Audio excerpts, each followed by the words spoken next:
January 21st, 1970.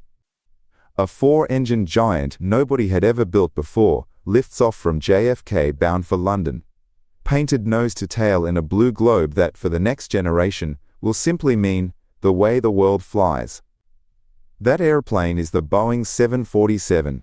The airline that talked Boeing into building it, bankrolled the first 25 off the line, and put it in the sky before any other carrier on Earth had one, is American Airways.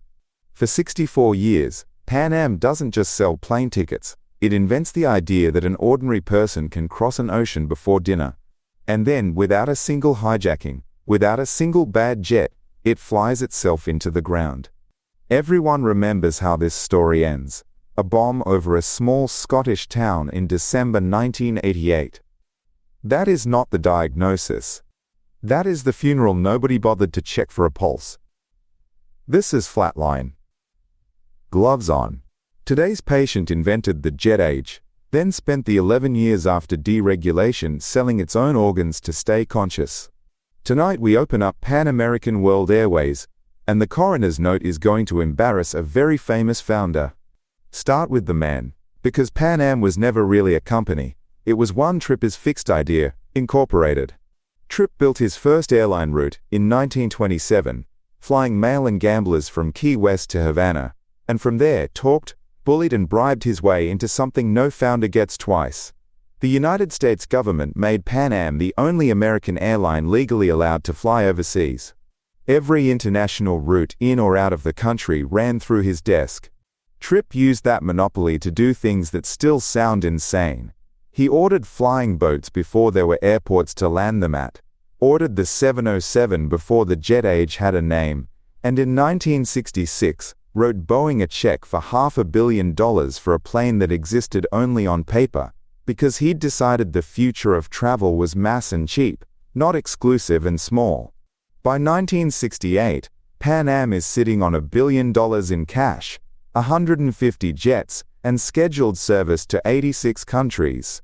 Trip built the most glamorous brand in the sky.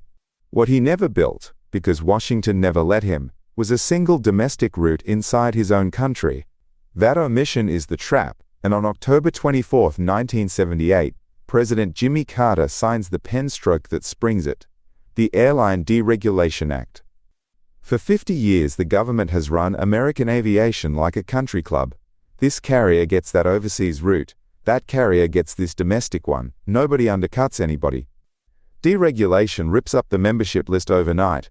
United, American and Delta, carriers that spent decades quietly building dense networks of small domestic routes feeding passengers into their hubs, are suddenly free to fly to London and Tokyo too. Pan Am is free to fly anywhere in America, for the first time in its history. There is just one problem.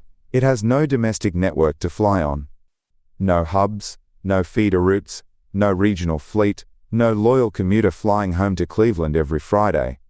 Everybody else's front door was already open. Pan Am doesn't even own a door. So Pan Am goes shopping for one. In January 1980, it buys National Airlines, a Florida-based domestic carrier, for more than $400 million. A wild premium over what National was worth on paper, funded almost entirely in debt. On the map, the acquisition finally gives Pan Am a body to attach its wings to, gates, routes, a fleet, flying inside the United States. In the hangar, it is a disaster.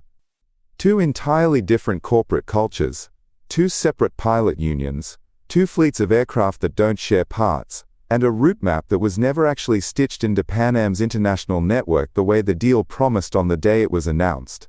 Pan Am doesn't buy a feeder system. It buys a second company to argue with, at exactly the moment its balance sheet can least afford a fight, and the interest payments on that $400 million shopping trip start bleeding cash immediately. A patient bleeding cash does one thing. It starts selling furniture. In 1981, Pan Am sells the Pan Am Building, the 59-story Manhattan skyscraper with its own name on it, the single most recognizable piece of real estate the company owns, to MetLife for $400 million, just to keep the lights on. That's not enough. In April 1985, under new Chairman C. Edward Acker, Pan Am sells its entire Pacific division. Every trans-Pacific route, the Tokyo-Narita hub, 25% of the whole airline's network, to United Airlines for $750 million. This is the exact empire Juan Trippe spent 30 years building with flying boats and coral runway island hops in the 1930s, and it goes to a domestic rival that, thanks to deregulation, can now legally fly it.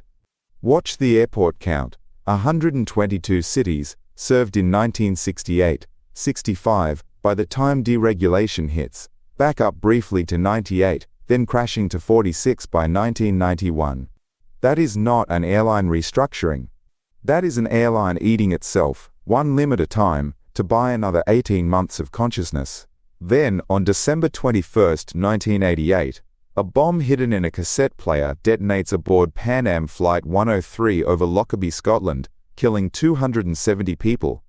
It is a real tragedy, and a real security failure, and nothing here is written to minimize either.